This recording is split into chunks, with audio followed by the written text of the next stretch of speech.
Bonjour les amis, j'espère que vous portez à merveille aujourd'hui. On se retrouve pour un nouvel épisode. Aujourd'hui, on va parler de comment faire pour s'associer et les erreurs surtout à ne pas faire, les points de vigilance. Donc on voit ça tout de suite ensemble.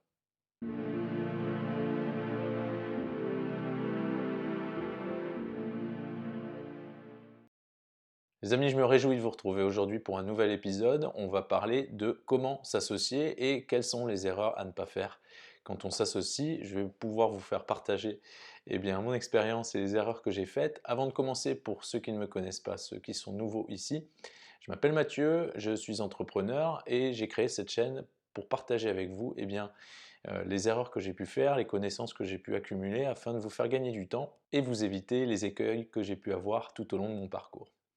Si vous trouvez ce contenu intéressant, n'hésitez pas à le partager avec quelqu'un que ça pourrait aider autour de vous. C'est comme ça qu'on pourra aider un maximum de monde. Alors sans plus tarder, aujourd'hui on va voir comment s'associer, quels sont les points de vigilance, quelles sont les erreurs à ne pas faire, quels sont les principes à respecter afin de faire en sorte que notre association se passe pour le mieux et puisse vraiment supporter un projet à long terme.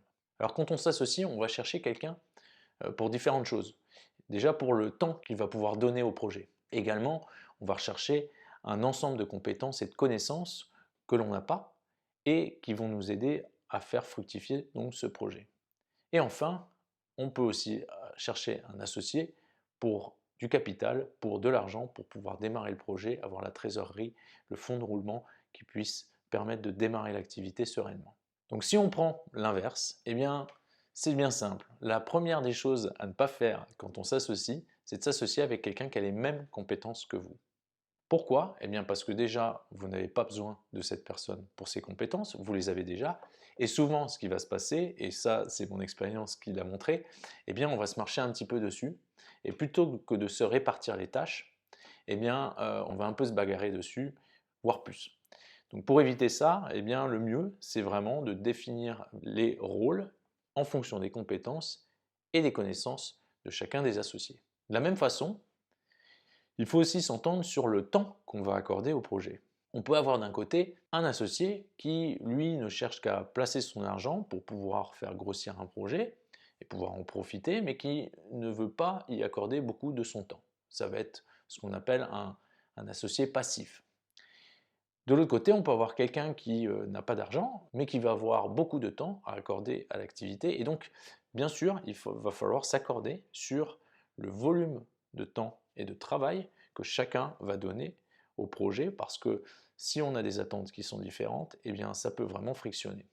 Ça a été le cas pour moi.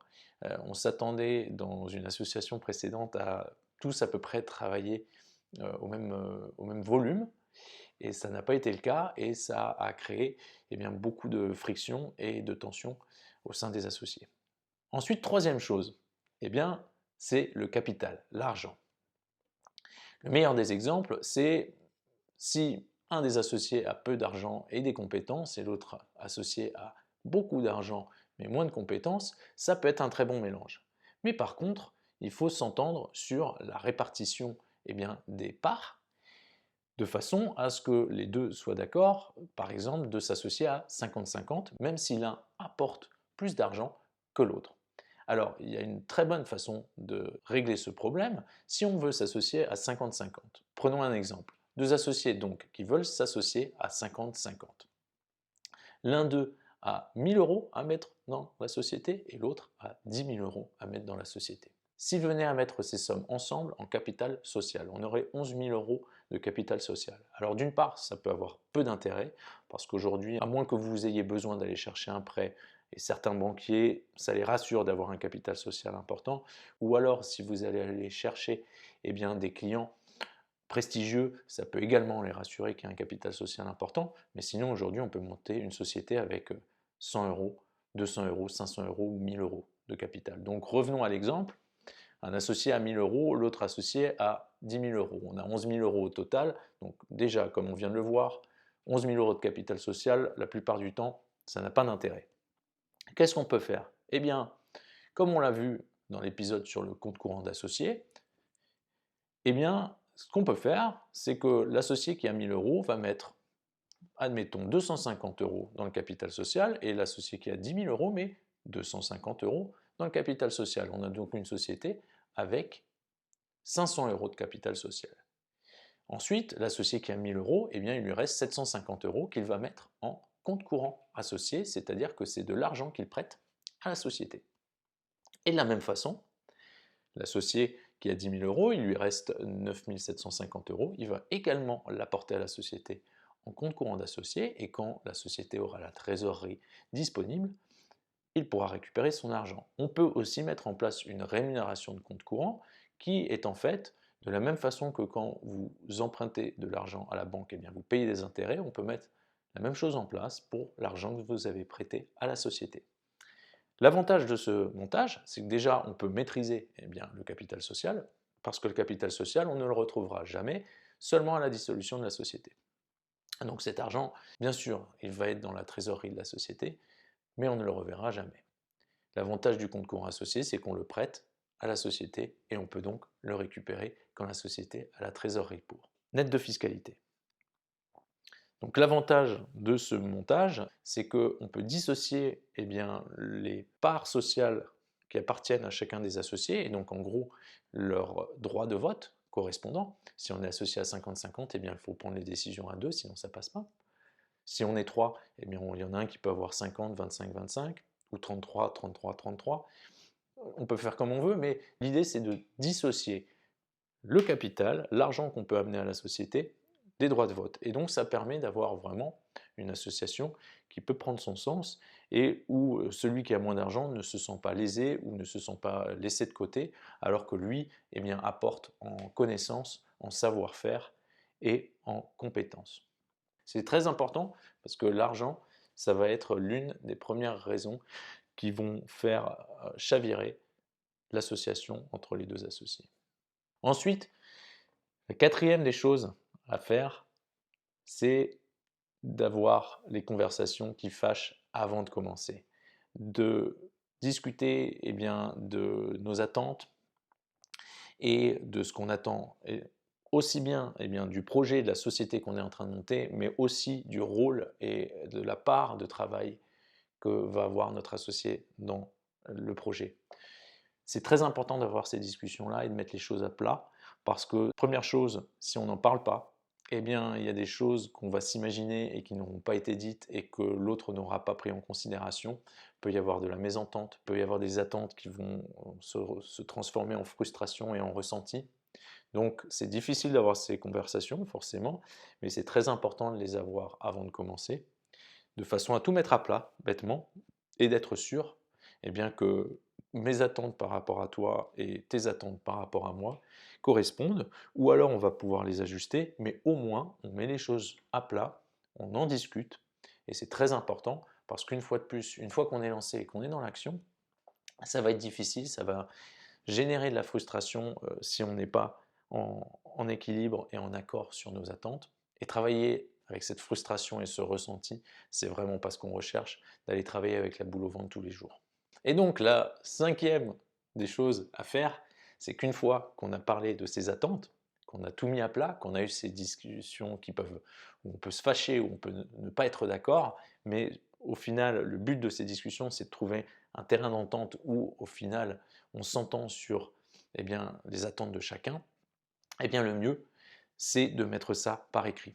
Alors, l'idée, c'est pas de sortir ce papier à tout bout de champ en disant «Ah, tu as dit ça», etc. C'est plus de «On a discuté, on s'est mis d'accord, maintenant on le met sur le papier», parce que peut-être que dans 5 ans, sur un détail sur lequel on s'est mis d'accord, on ne se souvient plus de comment on s'est dit qu'on allait trancher ce problème, eh bien on peut toujours ressortir le papier et se dire «Ah, c'est vrai qu'on avait dit qu'on ferait comme ça». On peut toujours en discuter à ce moment-là, mais au moins on a une base pour ouvrir le dialogue. Donc cet écrit, ça peut être un pacte d'associés. La plupart du temps, on peut faire ça. Pour mettre en place un pacte d'associés, vous pouvez faire appel à un juriste ou à votre comptable. On peut également faire un contrat ou un écrit au moins. Et l'idée de cet écrit, eh bien, c'est de le glisser dans un tiroir en se disant, de toute façon, dans le meilleur des cas, si tout fonctionne bien, on n'aura jamais à le ressortir. Mais par contre, si à un moment, il y a un problème, on peut toujours revenir à cet accord, ces attentes, les choses qu'on avait mis à plat, cet équilibre qu'on avait trouvé, pour pouvoir soit régler le problème, soit avoir une base pour à nouveau dialoguer et trouver une solution. Je vous avoue que d'ailleurs, j'ai toujours été un peu du bord de me dire: «Bon, on est des mecs, d'honneur, on se serre la main et tout va bien» et l'expérience m'a montré que j'étais un peu naïf et qu'au final avoir un papier, c'est pas si mal et aujourd'hui, c'est bien simple, si je dois m'associer avec quelqu'un, eh bien, ce papier sera primordial et s'il vient vers moi en me disant: «Non mais il y a pas de problème, moi je suis quelqu'un, une poignée de main et ça suffit. Bien sûr, si on se connaît depuis 20 ans, il n'y a pas de souci et si on se connaît depuis 20 ans et que je me vois travailler à long terme avec cette personne, il n'y a pas de souci. Mais si c'est quelqu'un, que je connais depuis peu de temps, la poignée de main ne va pas suffire et ce papier, ce pacte d'associés ou cet accord que l'on aura trouvé sera important et pour moi sera gage de la confiance que l'on donne l'un à l'autre. Alors ensuite, la 6e chose à laquelle il faut faire attention, eh bien, c'est le temps qu'on va accorder à ce projet. Dans la plupart des cas, dans l'idéal, ce serait que les 2 soient à 100 et se donnent à fond, mais souvent ce qui se passe et l'expérience m'en a montré, c'est que, eh bien, le 100 pour l'un, c'est pas forcément le 100 pour l'autre et donc on se retrouve avec un peu un décalage dans l'énergie, dans le temps qu'on accorde au projet et qu'est-ce qui se passe dans ces cas-là? Une fois de plus, quelqu'un peut être déçu, quelqu'un peut commencer à être frustré, quelqu'un peut commencer à se dire ah l'autre profite de moi, ou alors l'autre qui travaille moins peut se dire ah bah c'est cool, lui il travaille beaucoup, eh bien je vais en profiter. On peut vraiment avoir tous les cas de figure. Donc une fois de plus, c'est important de aussi se mettre d'accord sur l'investissement de chacun. Donc bien sûr en argent, mais une fois que ça c'est réglé, mais aussi en termes de temps, en termes d'énergie, en termes de réseau, en termes de compétences, mais vraiment, je pense que le temps qu'on va accorder au projet, c'est très important d'en parler et de se mettre d'accord là-dessus. Et bien sûr, il y a des façons de trouver une solution s'il y a un problème. Admettons que vous êtes sur un projet où vous allez vous rémunérer dès le départ, et bien si l'un des associés travaille 40 heures et d'autres associés ne travaillent que 10 ou 20 heures, et bien on peut se dire que celui qui travaille plus aura plus de rémunération tout simplement. Souvent, au début, quand on lance une entreprise, une société, on ne se rémunère pas forcément dès le début, donc c'est important, si on ne se rémunère pas, de se mettre d'accord sur qui fait quoi et quel sera le volume et ce qu'on va donner à la société pour pas qu'il y ait ce ressenti et cette idée que ah moi j'en fais plus que toi, on se compare, parce qu'au final c'est ce qui va faire capoter l'association. Moi, ça m'est arrivé. J'étais la personne qui travaillait beaucoup, ça a créé de la frustration, on s'est pris la tête. C'était pas des moments très agréables à passer. J'ai appris beaucoup de cela, mais si je peux vous éviter cela, prenez le temps de discuter de l'énergie et du temps que vous allez accorder à ce projet et de mettre ces choses une fois de plus à plat. La 7e des choses à faire, eh bien, c'est de, une fois de plus, s'asseoir et discuter de 3 choses. De la mission qu'on se donne au travers de ce projet, parce que si la mission c'est juste de faire de l'argent, je vous assure que le projet ne va pas fonctionner. Il faut vraiment avoir une mission. C'est ce qui va vous donner la motivation tous les jours d'avancer. Quand ça va être difficile, ça va être ce qui va vous donner la motivation bien, de continuer, de ne pas abandonner. Et je vous assure qu'il y a des moments qui vont être très difficiles. Si vous vous dites juste je fais ça pour l'argent, la plupart du temps, ça ne va pas fonctionner. Et en plus, on a des milliers, voire des millions d'années d'évolution derrière nous, et donc les gens qui vont venir chercher votre service ou votre produit, à un moment ils vont le sentir, et ils vont sentir que vous faites que ça pour l'argent. Ça ne va pas leur plaire, on a cette faculté quand même en tant qu'humain de sentir quand il y a quelque chose qui est juste vénal. Et donc vraiment, la mission, c'est très important. Ensuite, les valeurs, c'est très très important, surtout si on a un projet à long terme qu'on veut créer une équipe, les valeurs qu'on veut transmettre à cette équipe, c'est ce qui va faire que cette équipe tient au travers, une fois de plus, des moments difficiles, parce que c'est pas au travers des moments faciles et quand tout va bien que les liens se tissent, c'est vraiment au travers de la difficulté. Et enfin aussi s'accorder sur la vision, c'est-à-dire on a une mission, on a des valeurs, mais comment? La vision, c'est comment est-ce qu'on arrive à l'objectif de notre mission. Et ça, c'est très important aussi parce qu'il y a certaines personnes qui vont être avec une vision très long terme et on va faire ça, ça, ça, et en fait on va y arriver dans 10 ans. Et il y en a d'autres qui vont être là, ils vont vouloir brûler les étapes ou aller plus vite ou trouver des raccourcis. Donc c'est très très important aussi de se dire, ok, on a cette mission, on veut arriver là-bas, on a ces valeurs qu'on partage, mais comment on y arrive et à quel horizon? Bien sûr, c'est très bien de se donner des objectifs. Si on ne les remplit pas, eh bien, il faudra se poser les questions pourquoi. Mais cette vision de comment on arrive à notre objectif, c'est très important aussi. Parce qu'on peut avoir des surprises, se dire que ah, on voit les choses de la même façon et en fait se rendre compte que ce n'est pas du tout le cas. Et une fois qu'on est dans l'action, on se rend compte qu'on voulait faire les choses d'une certaine façon et que notre associé veut les faire d'une autre façon et qu'on ne s'était pas compris. Donc une fois de plus, ces discussions sont très importantes à avoir avant de commencer. Enfin, la huitième des choses à prendre en considération, eh bien, c'est le style de vie de votre ou vos associés. Prenons un exemple. Vous êtes plutôt casanier et vous êtes la personne qui est plutôt dans la cigale et la fourmi, vous êtes plutôt la fourmi. Vous mettez de côté, etc. Et votre associé, lui, c'est plutôt quelqu'un qui sort tout le temps, qui vit peut-être à découvert et qui dépense beaucoup. Eh bien, dites-vous qu'une fois dans la société, ça ne va pas changer. Il va avoir le même comportement. Et donc, forcément, ça peut créer une fois de plus des dissensions, de la tension, de la frustration. Donc ça, une fois de plus, c'est important eh bien, d'analyser ce style de vie. Malheureusement, souvent, on ne va pas pouvoir changer son associé eh bien, de A à Z, on ne va pas pouvoir le transformer une cigale en une fourmi en quelques semaines avant de lancer un projet, mais c'est important de prendre cela en considération. Une fois de plus, je vous parle de ma propre expérience. Je pensais qu'une fois dans le travail, mon associé allait changer un petit peu et qu'il allait être moins eh bien, dehors tous les soirs. Ça n'a pas été le cas et je ne lui en veux pas du tout. Je me rends compte que c'est moi qui avais une fois de plus une attente et qui me disait qu'il allait changer, qu'il y avait un espoir. Et en fait, je me trompais. Et lui, il a juste continué à vivre sa vie comme il voulait la vivre. Donc une fois de plus, c'est important de prendre ces choses en considération parce que ça peut créer de la frustration, ça peut créer de la friction. Et tout ce qu'on veut justement quand on s'associe, c'est lever cette friction, cette frustration pour pouvoir se concentrer et bien sûr le travail à faire pour mener le projet à son objectif et au succès. Ensuite, une question que vous pouvez vous poser, c'est si vous cherchez un associé pour un domaine de compétences, eh bien, est-ce que vous ne pouvez pas, plutôt que de vous associer, c'est-à-dire de donner eh bien, des parts de votre gâteau, de votre idée, de votre projet, de votre société, eh bien, plutôt que donner des parts à quelqu'un, est-ce que vous ne pourriez pas tout simplement payer cette personne, payer ses services, peut-être qu'en freelance ou d'une façon ou d'une autre, qu'elle vous facture ses services, comme ça vous avez ses compétences, mais vous ne donnez pas eh bien, des parts de votre société, de votre idée à cette personne. Ça peut être une chose à considérer. Alors bien sûr, si vous vous lancez dans un projet technologique où vous avez besoin d'un programmeur, d'un codeur, mon conseil, ce serait d'avoir eh bien, dans les fondateurs, en associé, un codeur, quelqu'un qui sait lire les lignes de code, parce que bêtement, si vous ne savez pas lire les lignes de code et que vous sous-traitez cette partie-là, eh bien, la personne en face peut vous dire «Ah, pour développer cette application, j'ai besoin de 6 mois». Si ça se trouve, ça lui prend un mois et il y a 5 mois qu'il va vous facturer pour rien, mais vous n'êtes pas au courant parce que vous ne vous rendez pas compte du volume de travail parce que vous n'avez pas de compétences.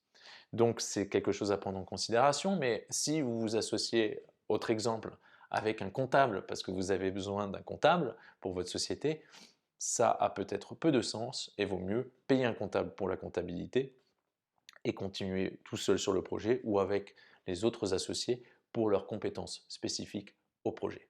Ensuite, quelque chose qui paraît tout simple hein, pour résumer, mais je dirais que c'est peut-être la neuvième chose, c'est qu'il faut trouver quelqu'un qui ait une vision aussi large que la vôtre, si ce n'est plus grosse. Euh, Parce que si vous pensez long terme, que vous voulez vraiment créer quelque chose de gros, eh bien il faut quelqu'un qui ait la même vision, qui pense et qui rêve grand parce que bêtement, si vous êtes avec quelqu'un qui est toujours pessimiste, toujours négatif et à chaque fois que vous avez une idée, que vous projetez, que vous pensez gros et qu'il est là en train de redescendre et cetera, c'est très difficile et bêtement du fait de notre évolution, eh bien, on est de nature pessimiste parce qu'à l'époque, dans la forêt, quand on était chasseur-cueilleur, quand il y avait un bruit dans la forêt, eh bien, peut-être que 9 fois sur 10 c'était un lapin, mais une fois sur 10 c'était un tigre. Eh bien, l'optimiste ben, 9 fois sur 10 il mangeait, mais la 10e fois il mourait. Et le pessimiste, eh bien peut-être qu'il avait un peu faim, mais il restait vivant parce que jamais il ne se faisait attraper par le tigre. Aujourd'hui, on est dans d'autres conditions, mais on a toujours cette nature pessimiste avec nous, on la porte, et je suis convaincu que les entrepreneurs ont plus besoin d'être optimistes. Alors quand je dis optimiste, c'est pas forcément quelqu'un qui se convainc que ses rêves sont atteignables, même si bien sûr, moi je suis convaincu que si on a des rêves, il faut aller au bout de ses rêves, quitte à échouer, c'est pas grave, mais au moins on n'a pas le regret de ne pas y être allé. Mais ce que je veux dire par là, c'est qu'il faut une certaine rationalité dans l'optimisme, c'est-à-dire que oui, on va prendre des risques, oui, on veut avancer, oui, on a une idée, oui, on va faire avancer notre projet, aider les gens, etc. Mais il faut garder une certaine rationalité en se donnant un cadre. Cette rationalité va nous permettre bien, de coller à la réalité des choses, plutôt que de se dire ah on va faire tout ça, mais en fait ça peut être complètement déconnecté de la réalité. Et ce côté de l'optimiste peut être très bien peut-être dans l'art, mais quand on monte une entreprise, c'est bien plus difficile. Donc je privilégierais un optimiste rationnel. Et donc la dernière chose aussi pour résumer, c'est vraiment s'asseoir et mettre à plat ses attentes, sa vision. Qu'est-ce qu'on veut faire? Comparer ses valeurs, comment on va y arriver? Vraiment, c'est très, très, très important pour ne pas avoir de surprise ensuite le long du parcours, parce que comme je le disais au tout début de cet épisode, quand vous vous associez à quelqu'un, c'est un peu comme un mariage. Il y a des choses qui sont différentes du mariage, mais il y a beaucoup de choses qui sont identiques. Il va falloir nourrir la relation, et il va y avoir des hauts et des bas, et il va falloir rester ensemble pendant les bas. C'est plus facile de rester ensemble pendant les hauts, mais pendant les bas, il va falloir se serrer les coudes. Et si on a justement parlé de nos attentes et de notre vision, de notre mission, de nos valeurs en amont, ça va être bien plus facile de traverser ces périodes de crise. Pour finir, j'ajouterais que de la même façon que vous devriez être fier de présenter votre femme à votre famille, à vos parents, à vos amis, eh bien vous devriez être fier de présenter votre partenaire, votre associé, à vos parents, à votre famille, à vos amis. Si ce n'est pas le cas, il faut se poser la question, est-ce que c'est la bonne personne? Parce que ça, pour moi, c'est vraiment quelque chose où, ah, ça devrait faire tilt et se dire, mais comment ça se fait? Si on devait le faire à l'envers, donc si vous voulez vraiment pas que ça fonctionne, eh bien vous trouvez quelqu'un qui a les mêmes compétences que vous, qui a vraiment pas envie de travailler, qui a pas d'argent, qui a pas envie de discuter des attentes, qui a pas envie de discuter de la mission, de ses valeurs et de comment on y arrive, qui a un style de vie totalement différent de vous, et là vous êtes sûr que ça va pas fonctionner. Donc voilà les amis, j'espère que cet épisode vous a aidé à y voir plus clair si vous avez le projet de vous associer. C'est quelque chose de très difficile, à un moment il faut se lancer, mais c'est bien de prendre le temps de préparer avant de se lancer pour pas avoir de surprise. J'ai eu une période de ma vie où ça a été un peu difficile à cause de ça. Je ne vous le souhaite pas. Et j'espère que cet épisode vous aura aidé à clarifier les choses dont il faut que vous discutiez avec votre futur ou vos futurs associés. J'espère que cet épisode vous a plu. Je me réjouis moi de vous retrouver bientôt pour un nouvel épisode. En attendant, n'hésitez pas bien sûr à vous inscrire, à appuyer sur la cloche pour être prévenu dès qu'un nouvel épisode est publié. Vous pouvez me laisser un commentaire, me poser une question, je me ferai un plaisir de vous répondre. Vous pouvez rajouter un petit like, ça va mettre le sourire. En attendant de se revoir, je vous dis prenez soin de vous et à très bientôt.